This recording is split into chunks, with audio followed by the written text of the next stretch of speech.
Yung mga idol, musta? Mandirigma Sports TV nga pala. Ating usapan, Barangay Nebra, si Stan is back, pumirma muli at Jimmy Malonzo. Ititrade na nga ba ng Barangay Nebra? Pero bago nga yan, kung bago pa lang sa aking channel, huwag mong kalimutan subscribe at click ang notification bell para lagi kang updated sa tinito sa upload natin.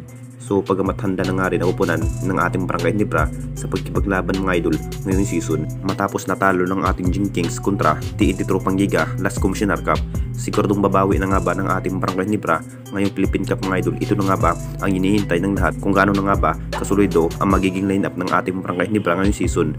Matindi pa rin ang madadaanan ng ating Jing Kings, butas ng karayong pa rin ang manampasan ng ating home team. Magiging bagong lineup na nga rin ngayong season dahil mukhang babalik na nga ba ang nasabing ex-Nebra player na si Sistan mga idol sa upunan ng ating Barangay Nebra ngayong season.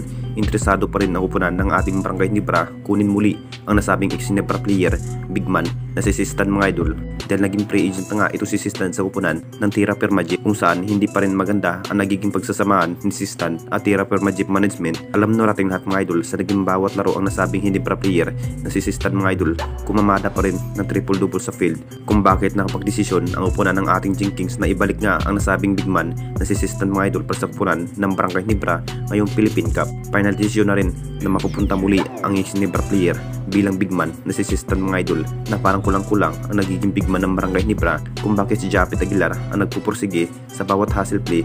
Magugulat pa rin ang lahat dito mga idol kung makukonfirm na nga ba ang nasabing player na si Sistan at bio pre agent ang nasabing player ng Tira Permajip.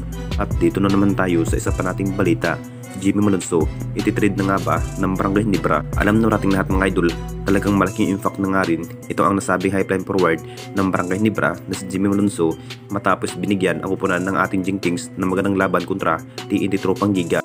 Grabing hustle play kahit may iniindang to injury ang nasabing player na si Jimmy Malonzo. Marami pa rin ang nagsasabi mga idol, may plano pa nga ba ng ating Barangay Nebra na i-trade ang nasabing highline forward na si Jimmy Malonzo ngayong season? Mukhang magagalaw na nga ang magiging lineup ng ating Barangay Nebra, at isa na rin si Jimmy Malonzo sa Madrid package. Kung titignan natin lahat mga idol, malaking naaambag pa naman ito si Jimmy Malonzo sa bawat laro, kung bakit binigyan nga ng magandang performance ang Barangay Nebra. Ang plano pa rin ng ating Jing Kings na tinitignan pa rin ang maging desisyon ng SMC kung bibitawan na nga ba ang nasabing highline forward na si Jimmy Malonzo ngayong season.